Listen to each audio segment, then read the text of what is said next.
in-depth exchanges and discussions on the theme of entrepreneurship, the driving force of the global economy. The world economy is now in a critical transition period. After 3 years of the pandemic, the economy is still facing multiple challenges, such as geopolitical tensions, weak growth, energy and food crises, climate change, and the energy transition. In this era of change, we increasingly need entrepreneurship. It is a spirit of risk-taking, pioneering, and innovation. It is the ability to constantly seek opportunities, solve problems, and create value with sharp acumen. It is an attitude of continuous learning, improvement, and surpassing. It is a character of defying difficulties, challenges, and setbacks. Enterprises and entrepreneurs are creators of social wealth, the main force of innovation and change, and an important driving force of global economic development. I believe that on such a dynamic and creative platform, we will be able to gain knowledge, friendship, and inspiration. We will be able to enhance understanding, build trust and consensus. We'll be able to work together, overcome challenges, and create a common future. I would like to express my heartfelt gratitude to the Chinese government, the city of Tianjin, and all sectors of society. It's your strong support that's made it possible for us to hold this important event. Now, it is my great honor to invite the host of this annual meeting, Mr. Zhang Gong, the mayor of Tianjin Municipality, to deliver a welcome speech.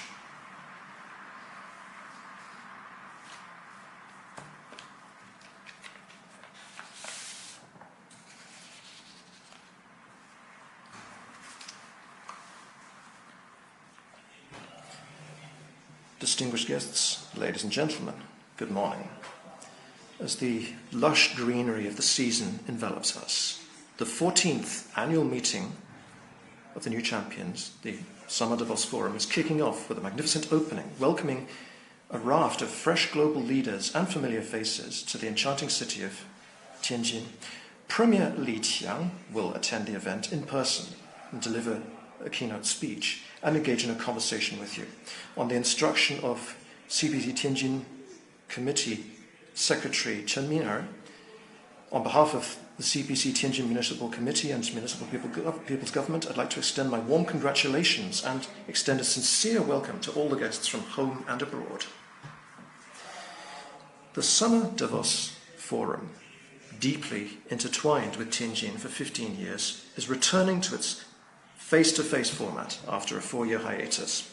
It has emerged as a vital platform for the global community to exchange ideas, foster enlightenment, strengthen bonds, and foster collaboration. Acting as a bridge, it facilitates deeper integration and communication between China and the rest of the world, while advancing Tianjin towards accelerated high-quality reform and opening up. At this junction, I'd like to extend my sincere gratitude to President Schwab, as well as our esteemed guests and friends, for their trust in the city of Tianjin.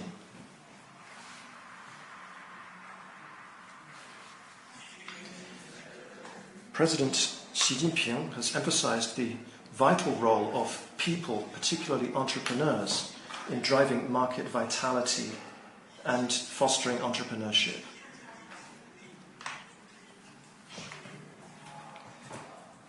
Aligned with the development trajectory and expectations of all stakeholders, this forum, with its theme of entrepreneurship, the driving force of the global economy, is poised to contribute significantly to the revival and prosperity of the world economy. As the world undergoes unprecedented and accelerated transformations amidst a convergence of opportunities and challenges, there's an urgent need to stimulate and foster entrepreneurship for the innovative and sustainable growth of the global economy. In the face of new circumstances and challenges, our dedication lies in fostering an innovative social environment. We firmly uphold innovation as the foremost driving force to propelling progress, as a prevailing ethos of our time. Through pragmatic measures, we promote innovation, service innovation, and inclusive innovation, igniting a surge of innovative vitality. Equally, we strive to establish a fair and competitive market landscape. All forms of business entity are treated impartially, fostering an environment characterized by equal rights, opportunities and rules, a space that is fair, convenient, efficient and transparent as a market. Moreover, we remain committed to an open and mutually beneficial cooperative environment. We actively engage in international division of labour and collaboration, facilitating the unrestricted flow of various factors of production and continually enhancing investment and trade facilitation. Lastly, we're working towards establishing a market-oriented, rule-based and globally connected business ecosystem. We reinforce soft connectivity between markets, regulations and standards while safeguarding property rights and intellectual property within legal bounds. Tianjin, the earliest city to be open in northern China, has witnessed the emergence of a multitude of exceptional entrepreneurs, demonstrating a profound entrepreneurial heritage.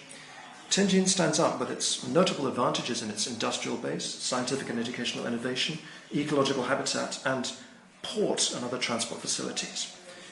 Presently, we're currently studying and implementing the visionary principles articulated by President Xi Jinping during the symposium on further promoting Beijing-Tianjin-Hebei synergistic development.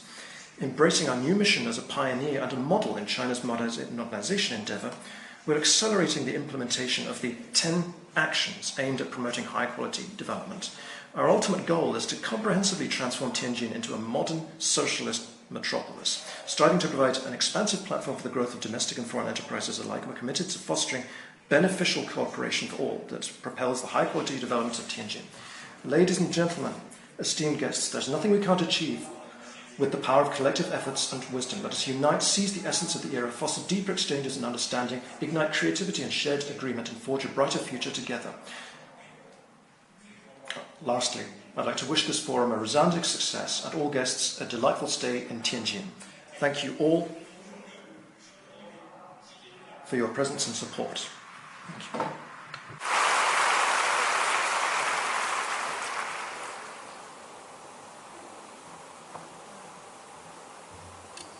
感谢张公市长。 Thank you, Mayor Zhang Gong, for your speech. And now, please all be upstanding and let us offer a warm round of applause as we welcome the Premier of the State Council of the People's Republic of China, His Excellency Mr. Li Qiang, and the Founder and Executive Chairman of the WEF, Professor Klaus Schwab.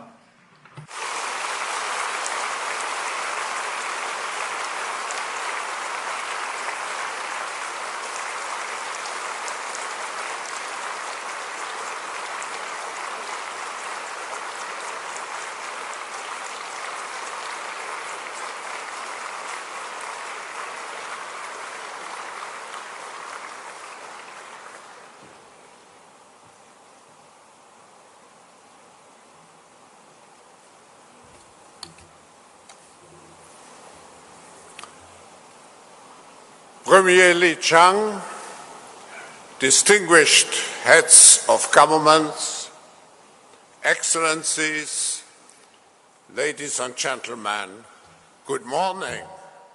It's a great pleasure to welcome you to the 14th annual meeting of the new champions here in Tianjin, China. This is a very special occasion for the World Economic Forum and myself, as we are returning to our Summer Davos after 3 years, painful years, of virtual gatherings due to the pandemic.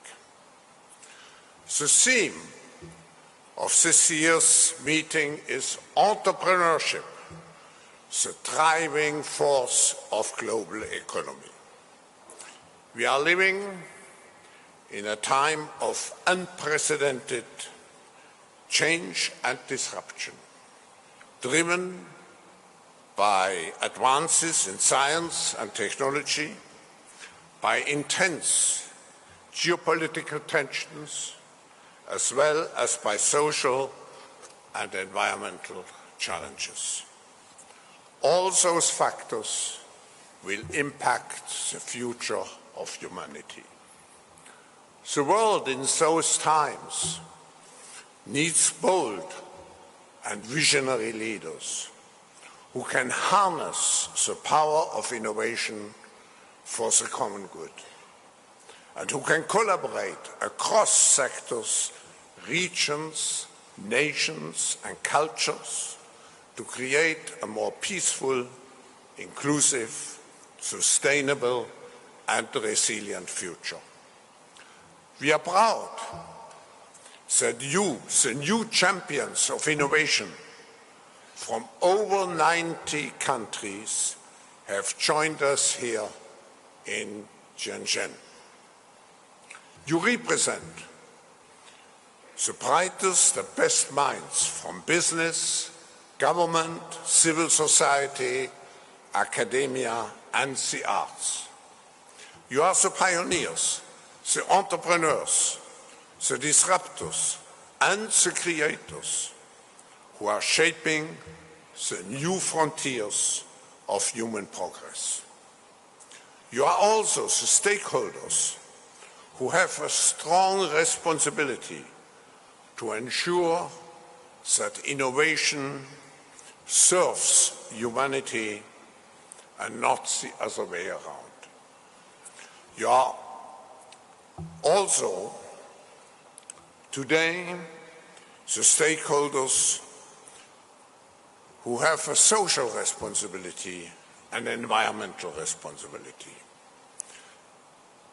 For this special occasion today, we are extremely honored to have you here with us, Your Excellency Li Qiang, Premier of the State Council of the People's Republic of China.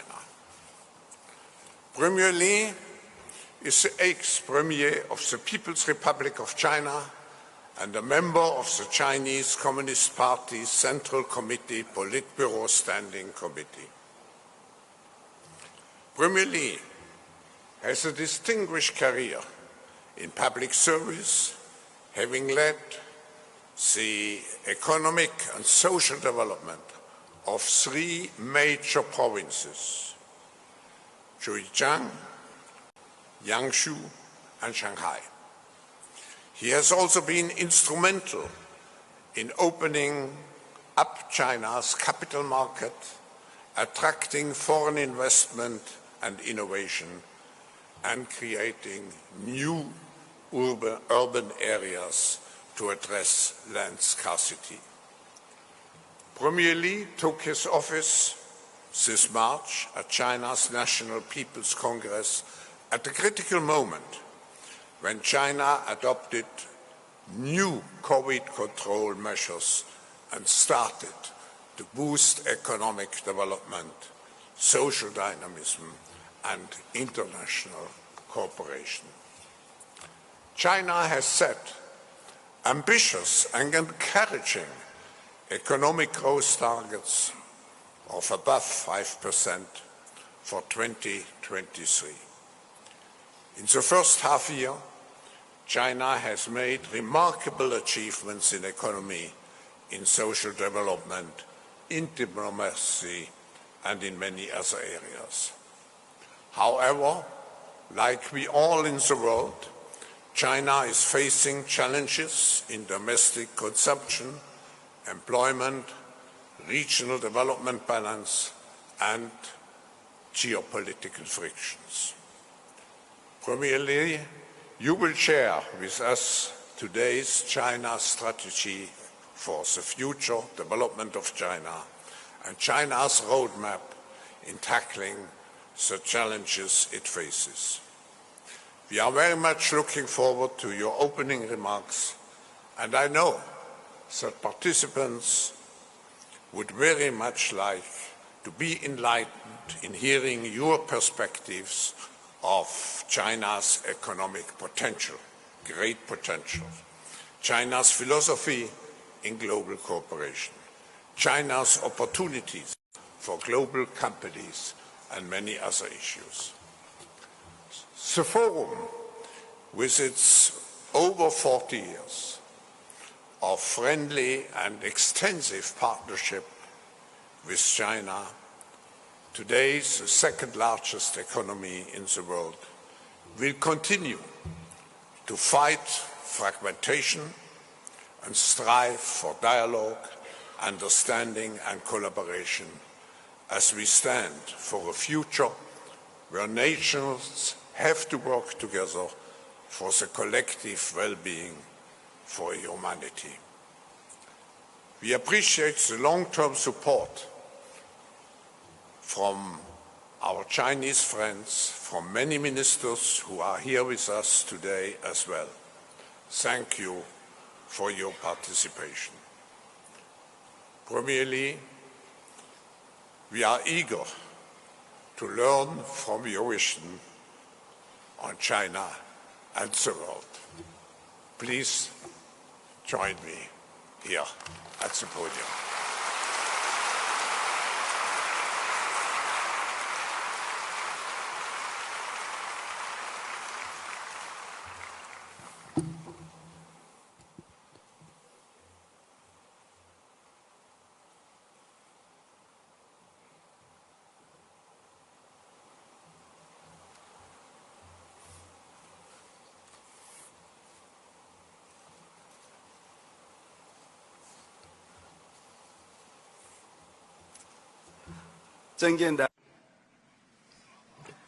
Professor Klaus Schwab, Executive Chairman of the World Economic Forum, Your Excellencies, heads of government, heads of international organizations, distinguished guests, ladies and gentlemen, friends, good morning.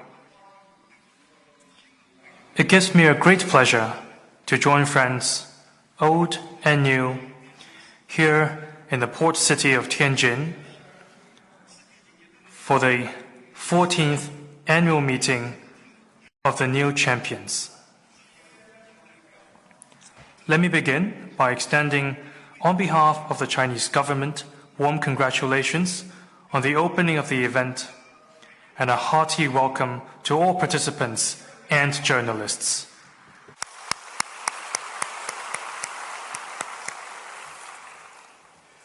This is the first in-person annual meeting since COVID-19 struck over 3 years ago. Everyone is following this closely. In the past few years, the once-in-a-century pandemic, compounded by transformations unseen in a century, has brought significant change to our world. On the one hand, the impact of COVID-19 still lingers. Unilateralism, protectionism, and deglobalization are on the rise. Global challenges are escalating, and regional conflicts keep flaring up. Instability, uncertainty, and unpredictability have become commonplace. On the other hand, the new round of technological revolution and industrial transformation is gaining momentum. Humanity is as steadfast as ever in pursuing peace and development. For most countries, the aspiration for win-win cooperation has grown even stronger. The world is standing at a historical crossroads. How should humanity navigate such turbulent times is a crucial issue of shared concern for people of all countries.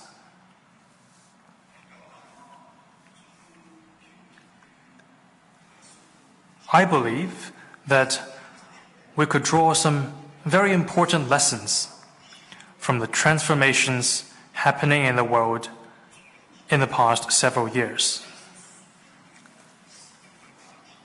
I would like to make mainly 4 points and share them with you today. First, having experienced barriers, both visible and invisible ones, we should all the more cherish communication and exchange. For quite a while, face-to-face interaction, something we took for granted before, was made very difficult because of the pandemic. As the pandemic subsides, the visible barriers it caused will eventually be removed.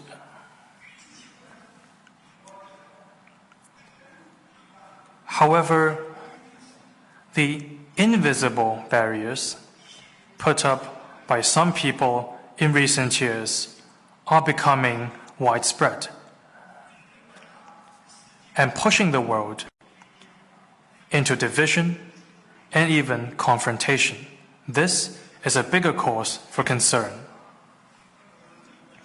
Differences in human perception and the diversity of civilizations have been with us since ancient times. These differences should not be a cause for estrangement for different countries, different people, and different groups. Instead, these differences should become a driver for even more communication and exchanges. The absence of effective communication and the lack of comprehensive, holistic, and objective perception could easily lead to prejudice and even stereotypes. Living in the same global village, we, the humankind, must eliminate the visible barriers and, more importantly, remove those invisible ones.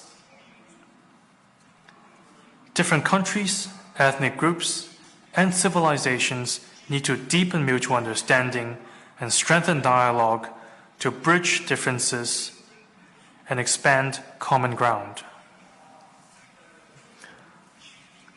From my perspective, what is crucial for communication and exchanges is sincerity.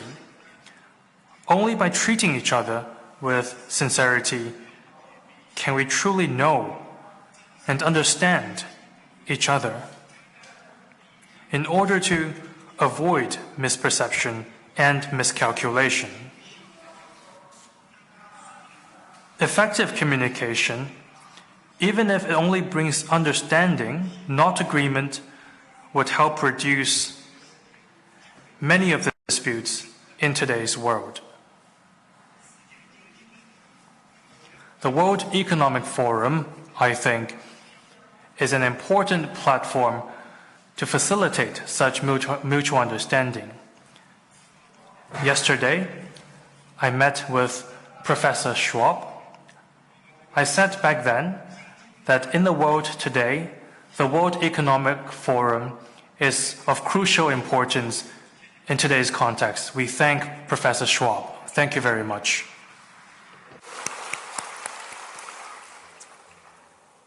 The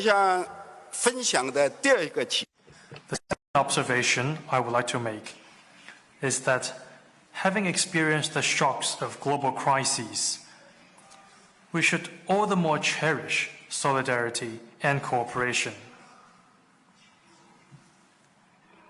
The history of human society is a record of human battles against and victories over challenges and difficulties.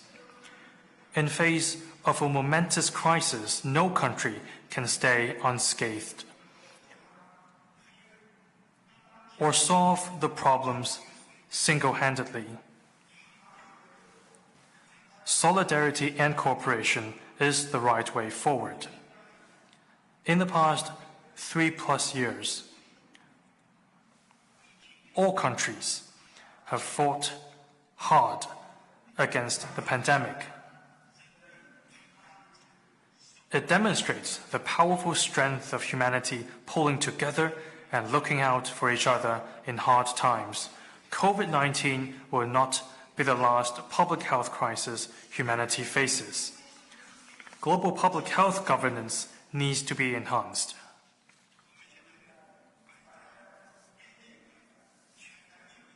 Meanwhile, we're also confronted with a multitude of global challenges. such as climate change, debt risks, slowing growth, a wealth gap, etc. These are the issues facing humanity. As a community with a shared future, we must cherish the gains of our cooperation, embrace the concept of win-win cooperation, and work together to tackle these global challenges and promote human progress. As you know, we no longer live in an era where we can go it alone. It's no longer an era where we champion individual heroism. It is an era of cooperation and mutual assistance. From addressing the major issues I mentioned above, to making breakthroughs in a research project, teamwork and interdisciplinary strength should be brought to bear. One could say solidarity and cooperation has become an important way for us humanity to think and act. This is my second observation. The third observation I would like to make is that having experienced the ups and downs of economic globalization, we should all the more cherish openness and cooperation. Economic globalization is a historical trend. Despite the headwinds and pushback, the overarching trend of economic globalization has kept moving forward. In particular, the rapid advance of new technologies such as digital technology and artificial intelligence is creating favorable conditions for economic globalization. The world should not and cannot return to a state of mutual seclusion or isolation. A few days ago, I was in Europe and I visited Germany and France. I had in-depth exchanges with leaders and people from political and business communities.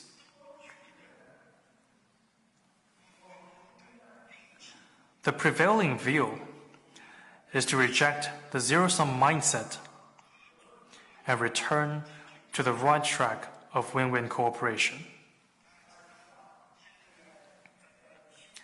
As you know, some in the West are hyping up the so-called phraseologies of reducing dependencies and de-risking. These two concepts, I would say, are false propositions, as economic globalization has already made the world economy an integral whole where everyone's interests are closely entwined. Countries are interdependent, interconnected on each other, on their economies.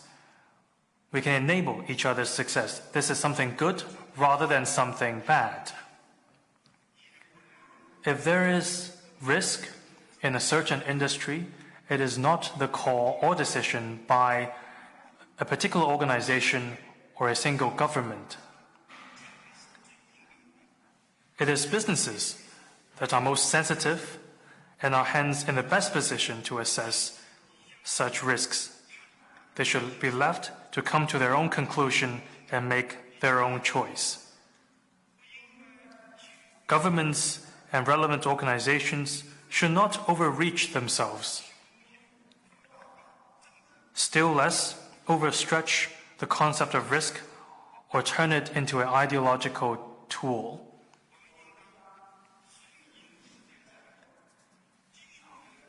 We must follow the trend of history, cement the consensus on development, and continue our efforts to build an open world economy.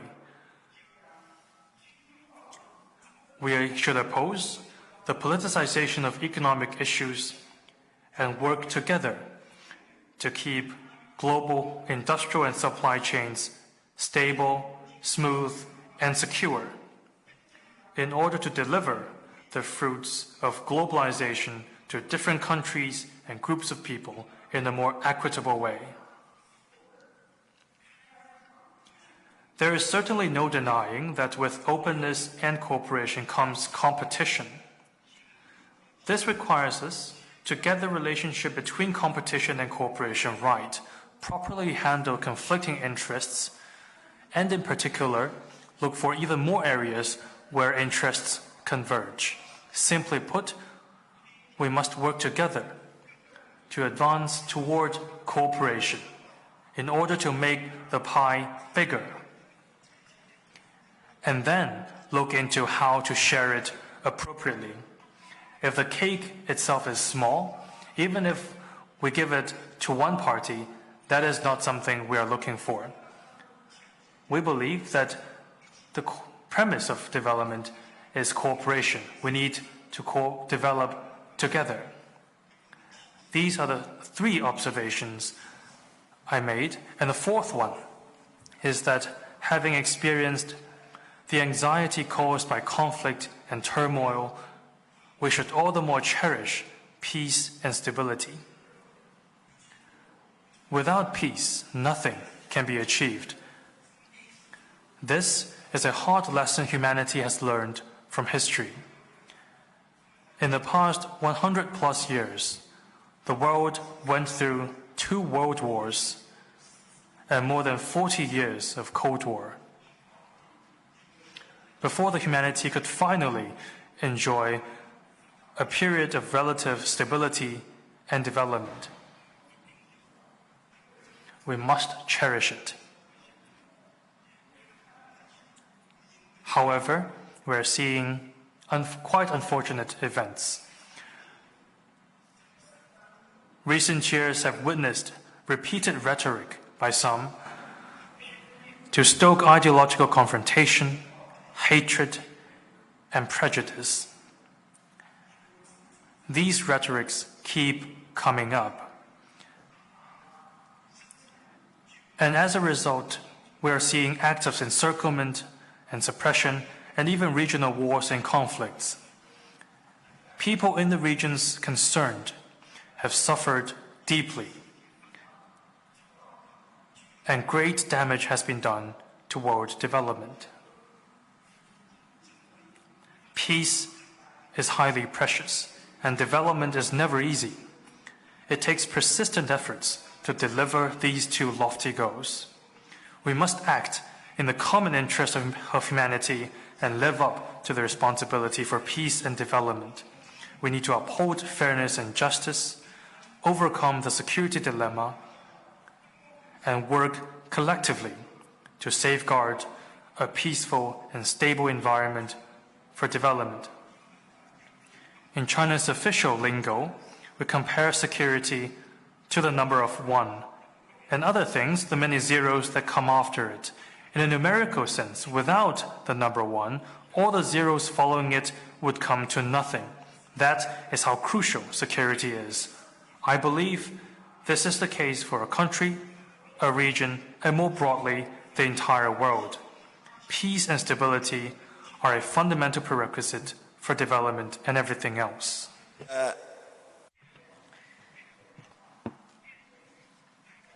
A shifting world can be revelatory in many ways. In a nutshell,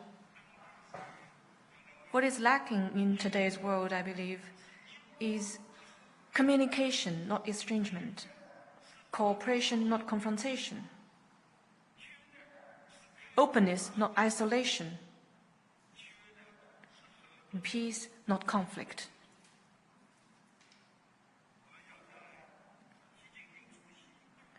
We must act on the vision of a community with a shared future for mankind put forward by President Xi Jinping and jointly implement the Global Development Initiative, the Global Security Initiative, and the Global Civilization Initiative. We need to press ahead by following the logic of historical progress, develop by riding the tide of our times, and work hard to build an even better world. Ladies and gentlemen, friends, as a responsible major country, China has all along stood firmly on the right side of history and on the side of human progress. Holding high the banner of peace, development, and win-win cooperation, China is committed to building world peace, promoting global development, and upholding the international order.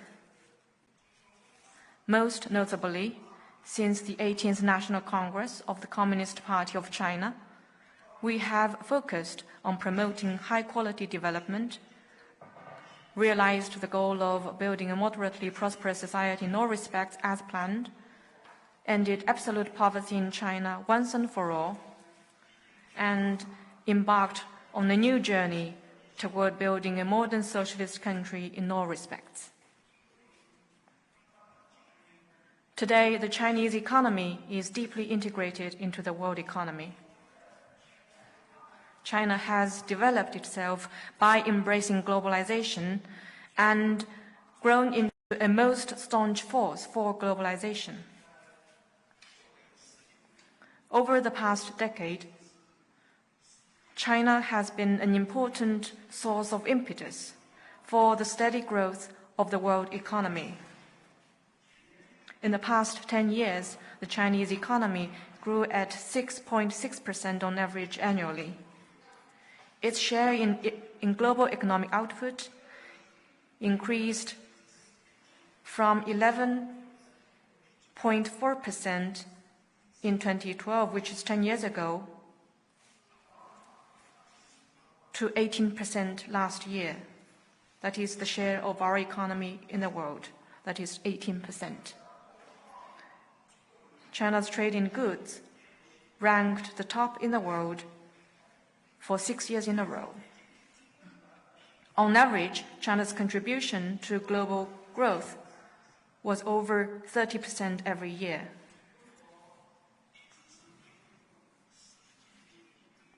China has been the biggest engine driving global growth. In the first year of the COVID-19 pandemic, China was the only major economy in the world that registered a positive growth. In the past 3 years, we have encountered various difficulties, but China achieved an average annual growth of 4.5%, which is about 2.5 percentage points higher than the world average, and was among the best performers of the world's major economies. As it pursues interconnected development with other countries, China has honored its WTO accession commitments by opening up its market to the rest of the world and sharing its development opportunities with all, making itself a major trading partner of over 140 countries and regions. China's development has improved the lives of the Chinese people and also provided people in other countries with a large amount of quality yet inexpensive products. China has served as an important anchor and source of impetus for free trade and stable growth in the world. In the longer time to come, China will continue to provide strong dynamism to the world economic recovery and growth. China today is still the world's largest developing country. It has a population of over 1.4 billion. We have a big economy, but divided by 1.4 billion at per capita level, our economic indicators and living standards are only modest. our development remains unbalanced and inadequate. And yet such imbalance and inadequacy is also where China's development potential and space lie.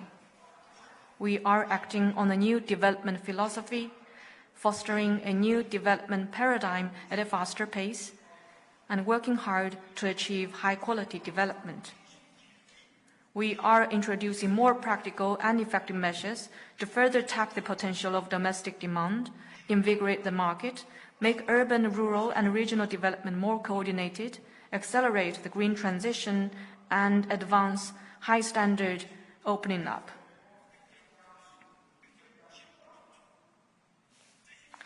These measures are making a difference. From what we see this year, China's economy shows a clear momentum of rebound and improvement. GDP grew by 4.5% in the first quarter year-on-year and is expected to expand faster in the second quarter than in the first. We are on track to hit the growth target of around 5% we set for the whole year. Some international organizations and institutions have recently revised up their growth forecasts for China this year, demonstrating their confidence in China's development prospects. We have full confidence and the ability to achieve the steady growth of the Chinese economy on the track of high-quality development in a long time to come.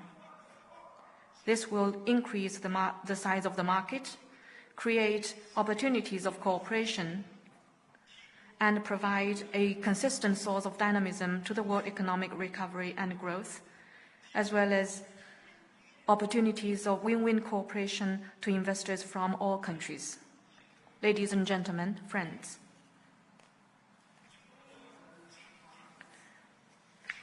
the Chinese people often say, heroes show their mettle in the test of time. In this time of much uncertainty, entrepreneurs, with your keen grasp of the market, your initiative and your actions can bring greater certainty to the world.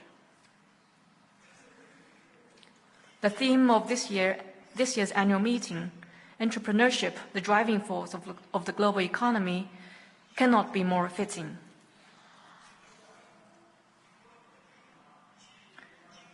Entrepreneurs from different countries may be distinct in different ways, but I believe the core attributes of entrepreneurship are the same, and I think they are a sharp sense, relentless drive, and an extraordinary ability to act in business startup, innovation, and creation.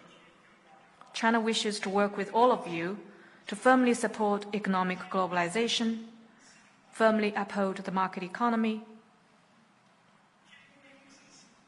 firmly support free trade, and steer the world economy toward a more inclusive, resilient, and sustainable future. Last week, the Chinese people celebrated the traditional Dragon Boat Festival.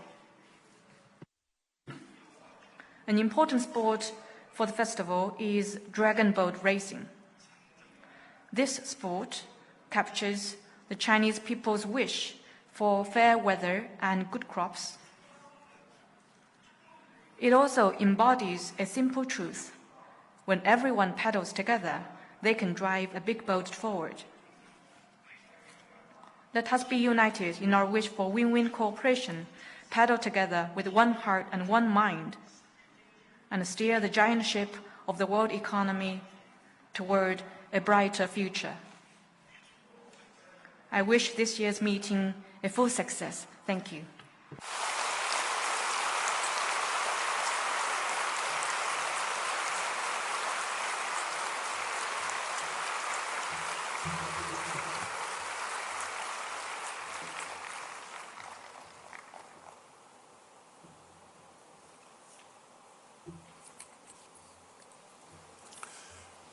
Premier Li, thank you for your insightful speech, for your 4 observations, and for your commitments to global cooperation and entrepreneurship. We have seen in your speech great confidence in terms of the resilience and growth and also of the potential of contribution of the Chinese economy to the world. But even more important, a strong commitment for global cooperation in addressing our common challenges together. Premier Li, let's paddle together. Thank you.